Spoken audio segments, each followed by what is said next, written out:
दोस्तों आज के इस अध्याय में आप सभी के लिए लेकर आया हूं MS एक्सेल की 10 कमाल की मैजिकल टिप्स एंड ट्रिक्स।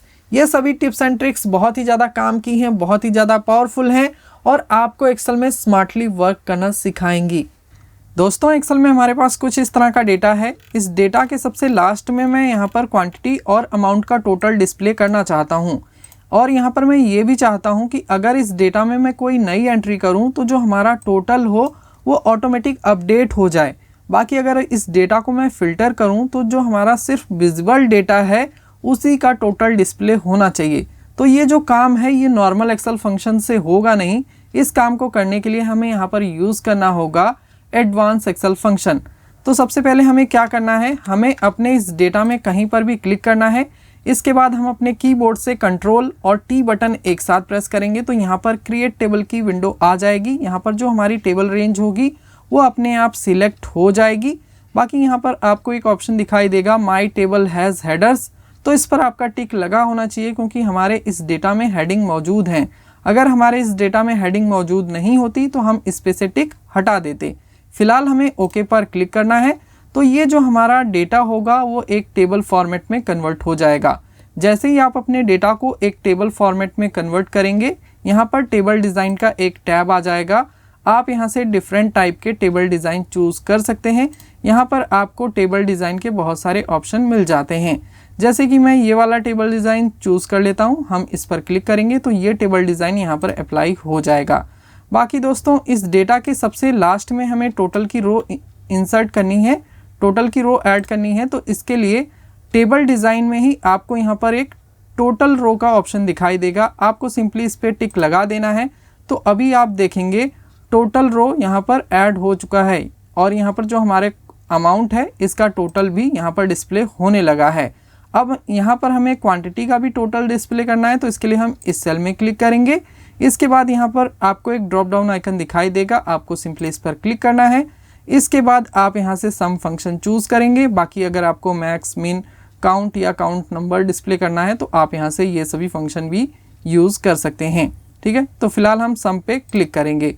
अभी यहाँ पर जो टोटल आपको दिखाई दे रहा है ये क्वांटिटी का टोटल है। ओके, अब दोस्तों अगर इस डेटा में हम कोई नई एंट्री करेंगे तो क्या ये टोटल अपने आप अपडेट होगा, इसे भी हम चेक कर लेते हैं। तो हम इस डेटा के सबसे लास्ट वाले सेल में आते हैं, इस वाले। इसके बाद टैब बटन प्रेस करेंगे तो यहाँ पर आप देखेंगे एक ब्लैंक रो इंसर्ट हो चुकी है। यहाँ पर आप कोई नई एंट्री कर सकते हैं। तो मैं जो ऊपर वाली एंट्री है सेम एज इट इज़ इसे नीचे वाले सेल में पेस्ट कर देता हूँ। यहाँ पर हम क्वांटिटी मेंशन कर देते हैं 161। बाकी यहाँ पर जो रेट है इसे मैं चेंज कर देता हूँ और यहाँ पर तो हमने कोई फार्मूला नहीं लगाया है इसलिए हमें इसे मल्टीप्लाई करना होगा, तो हम इसे मल्टीप्लाई कर देते हैं। तो यहाँ पर आप देखेंगे जो क्वांटिटी है और जो यहाँ पर अमाउंट है ये अपने आप चेंज हो चुका है। बाकी अगर आप इस डेटा को फिल्टर करेंगे तो यहाँ पर जो हमारा विजिबल डेटा होगा सिर्फ उसी का टोटल यहाँ पर आपको दिखाई देगा। जैसे कि मैं यहाँ पर पार्टी नेम को फिल्टर करता हूँ, मैं यहाँ से बंसल उद्योग सिलेक्ट करता हूँ, ओके पर क्लिक करेंगे तो अभी जो आपको विजिबल डेटा यहाँ पर दिखाई दे रहा है सिर्फ उसी का टोटल आपको यहाँ पर दिखाई देगा। दोस्तों एक्सेल में हमारे पास कुछ इस तरह का डेटा है। इस डेटा में मैं अमाउंट के साथ कुछ कैलकुलेशन करना चाहता हूँ, लेकिन मैं यहाँ पर चाह के भी किसी भी तरह की कैलकुलेशन नहीं कर सकता क्योंकि यहाँ पर जितनी भी वैल्यूज़ दी गई हैं ये सभी टेक्स्ट फॉर्मेट में कन्वर्टेड हैं। अब जैसे कि अगर मुझे इनका टोटल करना है तो इसके लिए मैं यहाँ पर सम फंक्शन यूज़ कर सकता हूँ। तो इसके लिए हम यहाँ पर इज इक्वल टू का साइन लगाएंगे, टाइप करेंगे सम, ब्रैकेट ओपन करेंगे। इसके बाद यहाँ पर जो अमाउंट की पूरी रेंज है इस रेंज को मैं यहाँ पर सिलेक्ट करूँगा, एंटर बटन दबाएंगे तो यहाँ पर क्या आया, सम 0, क्योंकि ये जो सभी वैल्यूज़ हैं ये टेक्स्ट फॉर्मेट में कन्वर्टेड हैं। अब दोस्तों इन सभी टेक्स्ट फॉर्मेटेड वैल्यूज़ को एक नॉर्मल वैल्यूज़ में कन्वर्ट करने के लिए आप चाहें तो यहाँ पर मैनुअल तरीका अपना सकते हैं। आप साइड में इन सभी वैल्यूज़ को मैनुअली टाइप करना शुरू कर दें। अब देखिए ये जो काम है ये आप कर सकते हैं अगर आपके पास कम संख्या में डेटा हो। ठीक है, अगर आपके पास कम संख्या में डेटा है तो आप मैनुअली अपने डेटा को एंटर कर सकते हैं। लेकिन अगर आपके पास ज़्यादा संख्या में डेटा है, जैसे कि हमारे पास ज़्यादा संख्या में डेटा है और अगर हम यहाँ पर मैनुअली एंट्री करेंगे तो इसमें हमारा काफ़ी ज़्यादा टाइम वेस्ट होने वाला है। तो अगर आप अपना टाइम बचाना चाहते हैं तो आपको ये स्मार्ट ट्रिक अपनानी होगी। सबसे पहले हम क्या करेंगे, हम यहाँ पर सामने वाले सेल में आएंगे, जो भी वैल्यू को हम नॉर्मल वैल्यू में कन्वर्ट करना चाहते हैं उसके सामने वाले सेल में आएंगे। इज इक्वल टू का साइन लगाएंगे। इसके बाद हमें सिंपली इस सेल को चूज़ करना है, इस सेल पे क्लिक करना है। इसके बाद हम यहाँ पर एस्टरिस्क यानी मल्टीप्लाई का साइन लगाएंगे। इसके बाद यहाँ पर हमें 1 टाइप करना है, यानी इस वैल्यू को हमें मल्टीप्लाई कर देना है 1 से। तो क्या होगा, ये जो वैल्यू है ये एक नॉर्मल वैल्यू में कन्वर्ट होके सामने वाले सेल में आ जाएगी। अब यहाँ पर जो हमने फॉर्मूला लगाया है, इसी फॉर्मूला को हमें बाकी सभी सेल में भी पेस्ट करना है। तो इसके लिए आप चाहें तो यहाँ पर डबल क्लिक कर सकते हैं या फिर आप कॉपी एंड पेस्ट भी कर सकते हैं। तो फिलहाल हम इस सेल के कोने पर आते हैं, यहाँ पर हम डबल क्लिक करेंगे तो इस सेल में जो हमने फॉर्मूला लगाया था वो बाकी सभी सेल में अपने आप पेस्ट हो जाएगा और यहाँ पर 100% एक्यूरेसी के साथ हमारी टेक्स्ट फॉर्मेटेड वैल्यूज़ एक नॉर्मल वैल्यूज़ में कन्वर्ट होके आ चुकी हैं। अब इस सेल में जो हमने फॉर्मूला लगाया था, इसी फॉर्मूला को हम यहाँ से कॉपी करेंगे और यहाँ पर पेस्ट कर देंगे। तो अभी आप देखेंगे जो हमारा टोटल है वो यहाँ पर निकल के आ चुका है। तो कुछ इस तरह से आप अपनी टेक्स्ट फॉर्मेटेड वैल्यूज़ को एक नॉर्मल वैल्यू में कन्वर्ट कर सकते हैं इस ट्रिक का यूज़ करके। दोस्तों, एक्सेल में हमारे पास कुछ पार्टियों की लिस्ट है। इन सभी पार्टियों के नाम से हमें इनका फोल्डर क्रिएट करना है। तो अगर मैं मैनुअली इन सभी पार्टियों के नाम से इनका फोल्डर क्रिएट करने बैठूंगा तो इसमें मेरा बहुत ही ज़्यादा टाइम वेस्ट होगा। लेकिन इस काम को हम कर सकते हैं चुटकियों में एक्सेल की एक छोटी सी ट्रिक का यूज़ करके। तो अभी हमें क्या करना है, हमें पहली वाली पार्टी के सामने वाले सेल में आना है। यहाँ पर हम MD टाइप करेंगे, स्पेस देंगे, इसके बाद हमें डबल कोट्स लगाना है और यहाँ पर जो पार्टी का पूरा नाम है उस नाम को यहाँ पर आपको टाइप कर देना है एज इट इज़। यहाँ पर स्पेलिंग मिस्टेक नहीं होनी चाहिए। तो हम यहाँ पर लिखेंगे ओम एंटरप्राइजेस। ओके, डबल कोट्स दोबारा से देंगे, एंटर बटन दबाएंगे। अभी जो हमने ये टेक्स्ट जनरेट किया है ओम एंटरप्राइजेस के नाम से, ठीक यही टेक्स्ट हमें बाकी सभी पार्टियों के लिए भी जनरेट करना है। तो इस काम को करने के लिए हम MD के निचले वाले सेल में आएंगे। यहाँ पर आने के बाद हम अपने कीबोर्ड से कंट्रोल और E बटन एक साथ प्रेस करेंगे तो यहाँ पर आप देखेंगे सभी पार्टियों के नाम से जो टेक्स्ट है वो यहाँ पर जनरेट होके आ चुके हैं। अभी हमें क्या करना है, इन सभी टेक्स्ट को हमें यहाँ से कॉपी करना है। अभी हमें यहाँ पर नोटपैड ओपन करना है। तो इसके लिए हम रन कमांड ओपन करेंगे। रन कमांड एक्सेस करने के लिए आप अपने कीबोर्ड से विंडोज़ और R बटन एक साथ प्रेस करेंगे। यहाँ पर रन कमांड आ जाएगी। अभी यहाँ पर हमें टाइप करना है नोटपैड, एंटर बटन दबाना है तो यहाँ पर नोटपैड आ जाएगा। अभी जो टेक्स्ट हमने यहाँ पर कॉपी किया है एक्सेल से उसे हमें यहाँ पर पेस्ट करना होगा। तो इसके लिए हम अपने कीबोर्ड से कंट्रोल और V बटन एक साथ प्रेस करेंगे। यहाँ पर जो टेक्स्ट हैं ये पेस्ट हो जाएंगे। अभी यहाँ पर आप देखेंगे डेस्कटॉप पे मैंने एक फ़ोल्डर क्रिएट किया हुआ है ऑल पार्टी के नाम से। इसी फोल्डर के अंदर हम इस नोटपैड की फ़ाइल को सेव करेंगे। तो सेव करने के लिए हम फाइल टैब में जाएंगे और इसके बाद हम सेव एज पे क्लिक कर देंगे। ठीक है, अभी आपको वो लोकेशन चूज़ करनी है जहाँ पर आप अपनी सभी फोल्डर को क्रिएट करना चाहते हैं। जैसे कि हम डेस्कटॉप पे आ जाते हैं, यहाँ पर हमने ऑल पार्टी के नाम से एक फ़ोल्डर क्रिएट किया हुआ है। इसी के अंदर हम अपनी सभी पार्टियों के नाम से फ़ोल्डर क्रिएट करना चाहते हैं। ठीक है, तो यहाँ पर हमने अपना फ़ोल्डर सिलेक्ट किया। इसके बाद यहाँ फाइल नेम सबसे ज़्यादा इम्पोर्टेंट है। आपको इस बात का ध्यान रखना है कि आप सही फाइल नेम यहाँ पर मेंशन करें। तो आप चाहें तो यहाँ पर कोई सा भी नाम लिख सकते हैं। जैसे कि मैं यहाँ पर पार्टी लिस्ट मेंशन कर देता हूँ, आप कुछ भी लिख सकते हैं, लेकिन लास्ट में आपको .bat टाइप करना है, .bat। ओके, इसके बाद हम सेव पे क्लिक करेंगे और इस फाइल को मैं यहाँ से क्लोज कर देता हूँ। अभी ऑल पार्टी के अंदर आप देखेंगे एक फाइल आ चुकी है, विंडोज़ बैच फाइल इसे बोलते हैं। अभी अगर इस फाइल पे मैं डबल क्लिक करूँगा तो यहाँ पर हमारी जितनी भी पार्टीज़ होंगी सभी पार्टीज़ के नाम से यहाँ पर फोल्डर क्रिएट होके आ जाएगा। ओके दोस्तों, अगर आप अपने एक्सेल डेटा को स्मार्टली फ़िल्टर करना चाहते हैं तो इसके लिए आप ये ट्रिक फॉलो कर सकते हैं। जैसे कि इस डेटा में हम राजेश उद्योग का डेटा फ़िल्टर करके लाना चाहते हैं, तो इसके लिए हम राजेश उद्योग के सेल पे माउस का राइट बटन प्रेस करेंगे। इसके बाद हम अपने माउस का पॉइंटर फ़िल्टर फंक्शन पे लेकर आएंगे तो यहाँ पर अदर ऑप्शन भी खुल के आ जाएंगे। तो यहाँ पर जो पहला ऑप्शन है filter by selected cell value, इस पर हमें क्लिक कर देना है। तो यहाँ पर राजेश उद्योग का जो डेटा है वो फ़िल्टर होके आ जाएगा।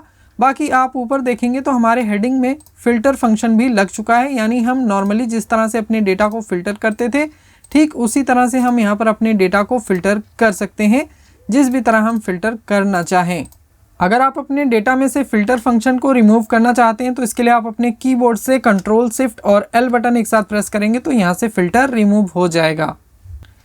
दोस्तों एक्सेल में हमारे पास कुछ इस तरह का डेटा है। यहाँ पर जो पार्टीज़ आपको दिखाई दे रही हैं, इन सभी पार्टीज़ को हमने ये प्रोडक्ट सोल्ड किया है और इन क्वांटिटी में सोल्ड किया है। अभी हम यहाँ पर एक समरी बनाना चाहते हैं प्रोडक्ट वाइज सोल्ड क्वांटिटी की। तो इसके लिए आप एक्सेल के एक लेटेस्ट फंक्शन ग्रुप बाय का यूज़ कर सकते हैं। ये फंक्शन एक्सेल के लेटेस्ट वर्जन 365 में अवेलेबल है। बाकी अगर आप एक्सेल का वेब वर्जन यूज़ करते हैं तो आप फ्री में इस फंक्शन को यूज़ कर सकते हैं। ठीक है, तो अभी हम यहाँ पर ग्रुप बाय फंक्शन का यूज़ करने के लिए इस सेल में आ जाते हैं। यहाँ पर हम इज इक्वल टू का साइन लगाएंगे, टाइप करेंगे ग्रुप। तो यहाँ पर जो ग्रुप बाय फंक्शन है ये आ जाएगा। हमें सिंपली यहाँ पर टैब बटन प्रेस करना है तो यहाँ पर जो पूरा फॉर्मूला आ जाएगा। यहाँ पर जो फॉर्मूले का सिंटैक्स है ये भी खुल के आ जाएगा। तो यहाँ पर पहला आर्गुमेंट है रो फील्ड का, यानी हमें यहाँ पर अपनी सभी रो का सिलेक्शन करना होगा जिसकी हम समरी बनाना चाहते हैं। जैसे कि हमें यहाँ पर प्रोडक्ट की समरी बनानी है तो प्रोडक्ट हमारा इन सभी रो में लिखा हुआ है, तो हमें इन सभी रो का सिलेक्शन करना होगा। तो सबसे पहले हम पहले वाले प्रोडक्ट को सिलेक्ट करेंगे। इसके बाद हम अपने कीबोर्ड से कंट्रोल शिफ्ट और डाउन एरो बटन एक साथ प्रेस करेंगे तो यहाँ पर हमारे जितने भी प्रोडक्ट होंगे ये सभी सिलेक्ट हो जाएंगे। ठीक है, अभी फॉर्मूला पर वापस जाने के लिए आप अपने कीबोर्ड से कंट्रोल और बैक स्पेस बटन एक साथ प्रेस करेंगे तो आप अपने फॉर्मूला पर वापस चले जाएंगे। यहाँ पर हमें अभी लगाना है कोमा। इसके बाद हमें यहाँ पर सिलेक्ट करनी है वैल्यूज़। अगला आर्गुमेंट क्या है, वैल्यूज़ का है। तो इसके लिए हम यहाँ पर वैल्यूज़ का सिलेक्शन करेंगे कुछ इस तरीके से। तो इसके लिए हम पहली वाली क्वांटिटी को सिलेक्ट करेंगे, इस सेल पे क्लिक करेंगे। इसके बाद हम अपने कीबोर्ड से कंट्रोल शिफ्ट और डाउन एरो बटन एक साथ प्रेस करेंगे तो यहाँ पर जितनी भी क्वांटिटी होंगी ये सभी सिलेक्ट हो जाएंगी। फॉर्मूला पर वापस जाने के लिए कंट्रोल और बैक स्पेस बटन प्रेस करेंगे। इसके बाद हम यहाँ पर कोमा लगाएंगे। इसके बाद अगला आर्गुमेंट है फंक्शन का। तो यहाँ पर जैसे ही हमने कोमा लगाया तो यहाँ पर बहुत सारे फंक्शन आ चुके हैं, जैसे कि sum, percent of, average, median, count, counta, max, min. तो आप यहाँ पर जो भी जिस भी तरह की समरी बनाना चाहते हैं, लाइक आपको यहाँ पर टोटल की समरी बनानी है तो हम यहाँ पर सम यूज़ करेंगे। अगर आपको मैक्स मिन की समरी बनानी है तो आप यहाँ से ये फंक्शन भी चूज़ कर सकते हैं। फिलहाल हमें यहाँ पर प्रोडक्ट वाइज सोल्ड क्वांटिटी की समरी बनानी है तो इसके लिए हम सम पे डबल क्लिक करेंगे। ओके, डबल क्लिक किया, यहाँ पर जो फॉर्मूला है ये अपने आप लग गया है। अभी आप देखेंगे यहाँ पर जितने भी प्रोडक्ट थे उन सभी प्रोडक्ट की सोल्ड क्वांटिटी यहाँ पर निकल के आ चुकी है। नीचे आपको ग्रैंड टोटल भी दिखाई देगा। तो कुछ इस तरह से आप एक्सेल के लेटेस्ट फंक्शन ग्रुप बाय का यूज़ करके अपनी समरी चुटकियों में बना सकते हैं। दोस्तों एक्सेल के इस डेटा में हम ये चाहते हैं कि जिस भी नाम के आगे मिसिज या मिस लिखा हो उसके सामने उसका जेंडर फीमेल लिख कर आ जाए। बाकी जिस भी नाम के आगे मिस्टर लिखा हो उसके सामने उसका जेंडर मेल लिख कर आ जाए। तो इसके लिए आप ये स्मार्ट ट्रिक फॉलो कर सकते हैं। सबसे पहले हमें अपने इस डेटा में फ़िल्टर लगा देना है। फ़िल्टर लगाने के लिए हम अपने कीबोर्ड से कंट्रोल शिफ्ट और एल बटन एक साथ प्रेस करेंगे, हमारे डेटा में फ़िल्टर लग जाएगा। अभी हम यहाँ पर वो सभी नाम फ़िल्टर करके लाना चाहते हैं जिस नाम के आगे मिस या मिसेज लिखा हुआ है। तो इस काम को करने के लिए हम नेम वाले इस ड्रॉप डाउन आइकन पे क्लिक करेंगे। इसके बाद हम टेक्स्ट फिल्टर में आएंगे और यहाँ पर हम कस्टम फिल्टर पे क्लिक करेंगे। इसके बाद यहाँ पर ड्रॉप डाउन आइकन पे क्लिक करेंगे और यहाँ से हम बिगिन विद का ऑप्शन चूज़ करेंगे। तो सबसे पहले हम उस नाम को फ़िल्टर करके लाना चाहते हैं जिस नाम के आगे मिस लिखा हो। इसके बाद हमें और पे टिक लगा देना है क्योंकि हम यहाँ पर एक दूसरा नाम जिसके आगे मिसेज लिखा हो उसे भी फ़िल्टर करके लाना चाहते हैं। तो हम और पे टिक लगाएंगे। इसके बाद ड्रॉप डाउन आइकन पे क्लिक करेंगे और बिगिन विद का ऑप्शन दोबारा से चूज़ करेंगे। इसके बाद हम यहाँ पर मिसेस टाइप करेंगे, ओके पर क्लिक कर देंगे। तो यहाँ पर आप देखेंगे जो भी नाम मिस या मिसेस से स्टार्ट हो रहे थे वो सभी नाम यहाँ पर फिल्टर होके आ चुके हैं। अभी यहाँ पर जो पहला नाम है इसके सामने वाले सेल में हम आएंगे और यहाँ पर लिखेंगे फीमेल, एंटर बटन दबाएंगे और इसके बाद हम इस सेल के कोने पर आएंगे और इसे हम यहाँ से पकड़ के नीचे की तरफ ड्रैग कर देंगे। तो यहाँ पर इन सभी नाम के सामने वाले सेल में फीमेल लिखकर आ जाएगा। अभी हम यहाँ से एक बार फिल्टर को हटाते हैं तो इसके लिए हम क्लियर फिल्टर पे क्लिक करेंगे। यहाँ पर फिल्टर क्लियर हो जाएगा। अभी आप देखेंगे जितने भी नाम थे जो मिस या मिसेस से स्टार्ट हो रहे थे सभी के आगे फीमेल लिखकर आ चुका है। अभी यहाँ पर मेल जेंडर के लिए आप सेम ट्रिक फॉलो कर सकते हैं, लेकिन यहाँ पर आप मेल लिखने के लिए दूसरा तरीका भी फॉलो कर सकते हैं। अभी यहाँ पर जितने भी ब्लैंक सेल हैं इन सभी ब्लैंक सेल को हम फिल्टर करेंगे और इन्हीं में हम मेल लिखेंगे। तो इस काम को करने के लिए हम जेंडर के इस ड्रॉप डाउन बटन पे क्लिक करेंगे और यहाँ से हम फीमेल पे से टिक हटा देंगे और ब्लैंक पे टिक लगा के रखेंगे, क्योंकि हम यहाँ ब्लैंक सेल को फिल्टर करके लाना चाहते हैं। ओके पर क्लिक करेंगे तो यहाँ पर जितने भी ब्लैंक सेल होंगे ये फिल्टर होके आ जाएंगे और यहाँ पर जो नाम आपको दिखाई दे रहे हैं इन सभी नाम के आगे मिस्टर लगा हुआ है, यानी इनका जेंडर होगा मेल। तो हम पहले वाले सेल के पहले वाले नाम के सामने वाले सेल में आएंगे और यहाँ पर टाइप करेंगे मेल, एंटर बटन दबाएंगे। इसके बाद हम इस सेल के कोने से पकड़ के इसे नीचे की तरफ ड्रैग कर देंगे। तो यहाँ पर हमारे जितने भी नाम हैं इन सभी नाम के आगे मेल लिखकर आ चुका है। फिल्टर को यहाँ से क्लियर करते हैं। तो जैसा कि आप देख सकते हैं यहाँ पर हमारे जो भी नाम थे सभी नाम के आगे उनका जेंडर लिखकर आ चुका है 100% एक्यूरेसी के साथ। दोस्तों मान के चलिए आप किसी एक्सेल फाइल में काम कर रहे हैं और आपको ये जानना है कि आप जिस एक्सेल फाइल में काम कर रहे हैं वो आपके कंप्यूटर में किस लोकेशन में सेव है। तो इसका पता लगाने के लिए आप सिंपल से एक्सेल फार्मूला का यूज़ कर सकते हैं जिसका नाम है सेल। तो इस फार्मूला का यूज़ करने के लिए आप अपनी शीट में किसी भी सेल पे क्लिक करेंगे। इसके बाद आप इज इक्वल टू का साइन लगाएंगे, टाइप करेंगे सेल, इसके बाद ब्रैकेट ओपन करेंगे। इसके बाद यहाँ पर आपको बहुत सारे ऑप्शन दिखाई देंगे, तो हमें सिंपली यहाँ फाइल नेम पे डबल क्लिक करना है। इसके बाद ब्रैकेट बंद करेंगे, एंटर बटन दबाएंगे तो यहाँ पर जो हमारा फाइल लोकेशन होगा वो यहाँ पर आ जाएगा। जैसे कि ये जो हमारी एक्सेल फाइल है ये हमारे लोकल डिस्क डी में है, माई लाइफ सपोर्ट का फोल्डर है, उसके अंदर एक फोल्डर है एक्सेल फाइल का। उसके बाद ये हमारी फाइल वहाँ पर स्टोर है। ठीक है, तो कुछ इस तरह से आप अपनी फाइल की लोकेशन का पता लगा सकते हैं। दोस्तों एक्सेल में हमारे पास कुछ इस तरह का डेटा है। इस डेटा में मैं ये चाहता हूँ कि अगर इस सेल में मैं किसी भी पार्टी का नाम लिखूँ तो उस पार्टी का नाम हमारे इस डेटा में जहाँ जहाँ पर भी लिखा हो वो यहाँ पर हाईलाइट हो जाना चाहिए। तो इसके लिए आप यहाँ पर यूज़ कर सकते हैं कंडीशनल फॉर्मेटिंग। तो सबसे पहले आपको क्या करना है, आपको अपनी सभी पार्टियों के नेम को सिलेक्ट करना है। इसके बाद आप होम टैब में जाएंगे और यहाँ कंडीशनल फॉर्मेटिंग पे क्लिक करेंगे। इसके बाद आपको जाना है न्यू रूल में, यहाँ पर क्लिक करना है और इसके बाद यहाँ पर जो लास्ट का ऑप्शन है use a formula to determine which cell to format, इस पर आपको क्लिक करना है। इसके बाद आप यहाँ पर इज इक्वल टू का साइन लगाएंगे। ओके, इसके बाद आप अपने उस सेल को सिलेक्ट करेंगे जिसमें आप अपनी पार्टी का नाम लिखना चाहते हैं। तो इसके लिए हम इस सेल पे क्लिक करेंगे। इसके बाद हमें यहाँ पर दोबारा से इज इक्वल टू का साइन लगाना है। इसके बाद हम इस सेल पे क्लिक करेंगे। ओके, अब यहाँ पर 5 नंबर के आगे जो डॉलर का साइन है इसे हमें यहाँ से रिमूव करना है, क्योंकि हम यहाँ पर रो नंबर 5 को लॉक नहीं करना चाहते, हम सिर्फ इस कॉलम को लॉक करना चाहते हैं। अब ये फॉर्मूला क्या करेगा, अगर आपने इस सेल में कोई भी पार्टी का नाम लिखा होगा, अगर वो पार्टी नेम इस सिलेक्टेड एरिया में उसे मिलती है तो वो उसे हाईलाइट कर देगा। लेकिन हाईलाइट कराने के लिए आप यहाँ पर कोई सा भी कलर चूज़ कर सकते हैं। कलर सिलेक्ट करने के लिए आप जाएंगे फॉर्मेट में और इसके बाद आप आएंगे फिल में और यहाँ से आप कोई सा भी डिफरेंट कलर चूज़ कर सकते हैं जो भी आपको पसंद हो। जैसे कि मैं यहाँ पर एक स्काई ब्लू कलर चूज़ कर लेता हूँ। ओके पर क्लिक करेंगे और यहाँ से हम दोबारा से ओके पर क्लिक करेंगे। इसके बाद हम यहाँ पर अपनी जो पार्टी है उसका नाम लिखेंगे। जैसे कि मैं यहाँ पर लिखता हूँ ओम ट्रेडर्स। ओके, तो जैसे ही हम एंटर बटन दबाएंगे तो हमारे इस डेटा में जहाँ जहाँ भी ओम ट्रेडर्स लिखा होगा वो हमारा सेल यहाँ पर हाईलाइट होने लगेगा। ठीक है, इसी तरह हम यहाँ पर राजेश उद्योग का भी देख लेते हैं। राजेश उद्योग टाइप करेंगे, एंटर बटन दबाएंगे तो हमारे इस डेटा में जहाँ जहाँ भी राजेश उद्योग लिखा होगा वो डेटा यहाँ पर हाईलाइट होके आ जाएगा। तो कुछ इस तरह से आप कंडीशनल फॉर्मेटिंग का यूज़ कर सकते हैं।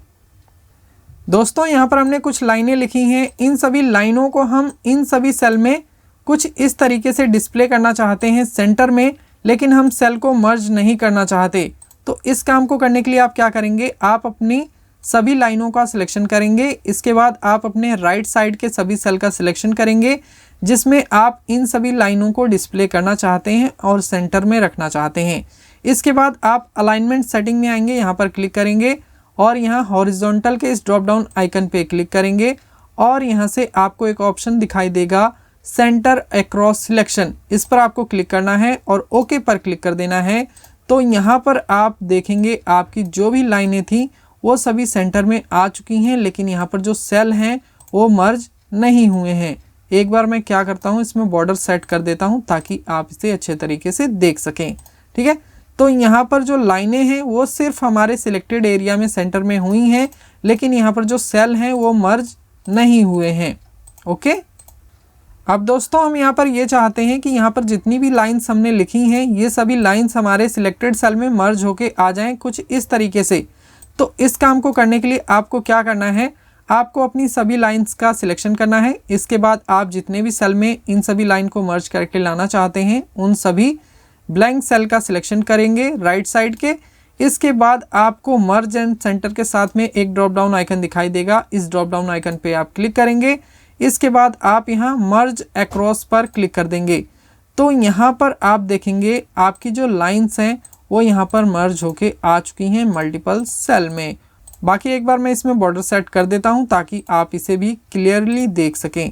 ओके, अगर आप इसे अनमर्ज करना चाहते हैं तो आप सभी लाइन का सिलेक्शन करिए, मर्ज एंड सेंटर के ड्रॉप डाउन आइकन पे क्लिक करिए और यहाँ से आप इसे अनमर्ज सेल पे क्लिक कर दीजिए। तो अभी क्या होगा, आपका ये जो डेटा है वो पहले जैसा हो जाएगा, यानी ये जो सेल्स हैं ये अनमर्ज हो जाएंगे।